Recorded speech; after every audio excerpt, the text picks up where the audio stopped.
চন্দ্রনাথ সিনহা মহাশয়কে আবার বলুন, কেষ্ট দা কেষ্ট দা কেষ্ট দা জিন্দাবাদ।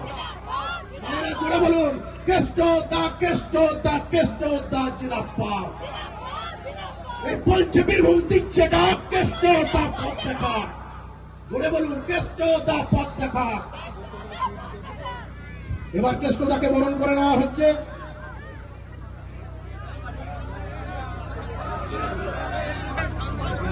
বিজেপিকে বাংলায় ঢুকতে দেব না। তো স্বাভাবিকভাবেই আমি আপনাদের বলবো, আসুন আমরা ঐক্যবদ্ধভাবে মমতা বন্দ্যোপাধ্যায়ের পাশে থাকি। আমি আপনাদের একটা কথা বলছি, সাংকেতিক হিসেবে 84,000 বুথ আছে সারা বাংলায়। 84,000 বুথের সাথে আমাদের পদাধিকারীরা আছেন এবং সর্বোপরি গত সপ্তাহে শনিবার দিন অভিষেক বন্দ্যোপাধ্যায় বুথওয়ারি কমিটি করতে বলেছেন। সমস্ত সভাপতিকে বলেছেন বুথওয়ারি কমিটি করে তাতে সার্বিকভাবে প্রায় 15 লক্ষ থেকে মানুষ আমাদের সঙ্গে আছেন। আমাদের ভয় পাওয়ার কিছু নেই। আমরা নিশ্চিত যে 15 লক্ষ লোক যদি মমতা বন্দ্যোপাধ্যায়ের পাশে দাঁড়ায়, নিশ্চিতভাবে আমাদের জয় হবেই। আমরা একদিন বাংলার বিজেপিকে আমরা ঘর ছাড়া করতে পারবো। এই আশা আকাঙ্ক্ষার উপরে আমরা ভরসা করে আছি। এবং সর্বোপরি আপনাদের একটা কথা বলবো, বাংলার মাটিতে যে এসআইআর এর নাম করে প্রতিনিয়ত যে অন্যায় অবিচার হচ্ছে তার প্রতিবাদ করতে আপনাদের হবে। এবং মনে রাখবেন, এই প্রতিবাদের রূপরেখা শুধুমাত্র বাংলার মাটিতে দাঁড়াবে না। যেরকম লজিক্যাল ডিসক্রিপেন্সি নিয়ে যে কথা বলেছেন, মুখার্জি যদি মুখোপাধ্যায় হতে পারে তাহলে মোহাম্মদের বানান কিন্তু মোহাম্মদ হিসেবে 700-800 করে খালি মুসলিমদের তুমি ডেকে বানাচ্ছ, তোমার লজ্জা লাগে না? তারা তো পশ্চিম বাংলার মানুষ, তারা তো উড়ে এসে জুড়ে বসে নাই, তারা তো এই বাংলার মানুষ, এই মাটিতে তাদের জন্ম। কেন তুমি অত্যাচার করছো? লজ্জা লাগে না? মমতা ব্যানার্জির সঙ্গে তুমি লড়াইয়ে পারছো না, মমতা ব্যানার্জির সঙ্গে তুমি উন্নয়নে পারছো না। এসআর করবে, 2 কোটি মানুষকে বাদ দেবে, পশ্চিমবাংলা দখল করবে, আমরা আঙুল চুষবো? না, হবে না, পারবে না। এটা পশ্চিমবাংলার মাটি, সম্ভব নয়। আবার মুখ্যমন্ত্রী হবে মমতা ব্যানার্জি 230 থেকে 250টা সিট নিয়ে। চ্যালেঞ্জ করে বললাম, ইনশাল্লাহ। বন্ধুগণ, আজকে আপনারা দেখেছেন কেন্দ্রের বঞ্চনা, দেখেছেন 100 দিনের কাজের টাকা দেয় না, আবাস যোজনার টাকা দেয় না, কিন্তু মমতা ব্যানার্জি সে একের পর এক দিয়ে যাচ্ছে। আমি বক্সিরাকে বলছিলাম, আমার রাজ্যের লিডার আজকের নয়, আমি ওকে পিতামা ভীষ্ম বলি। কেন বলুন তো?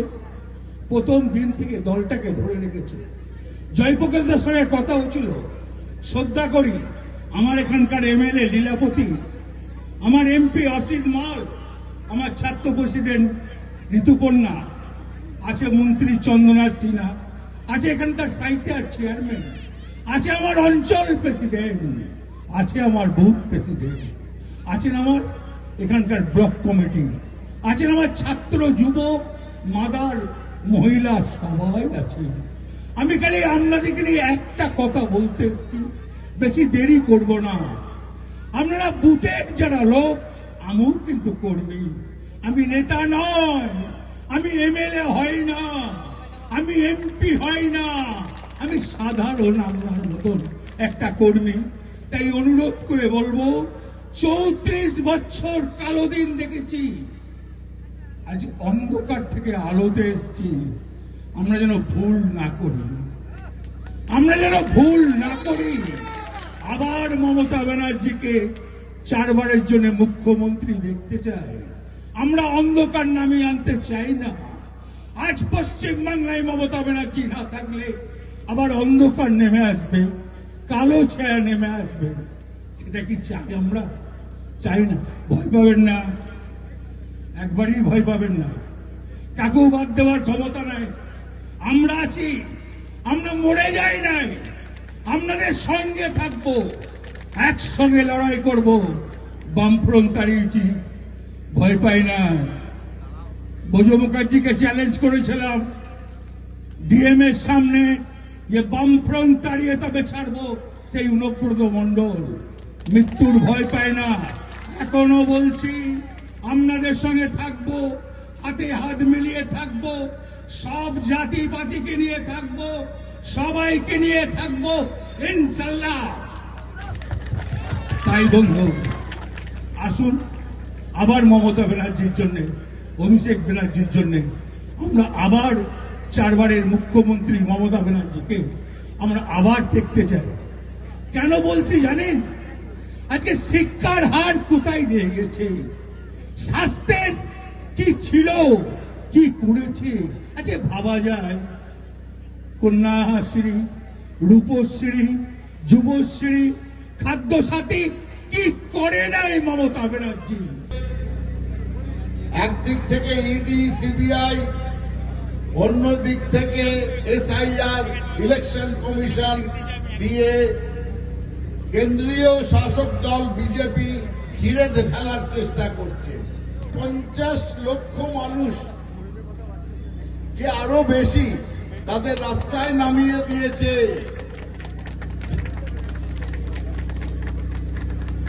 সেই 1.5 কোটি লোককে বলছে আমরা তাড়িয়ে দেব, আমরা ভোটার লিস্টে নাম রাখবো না।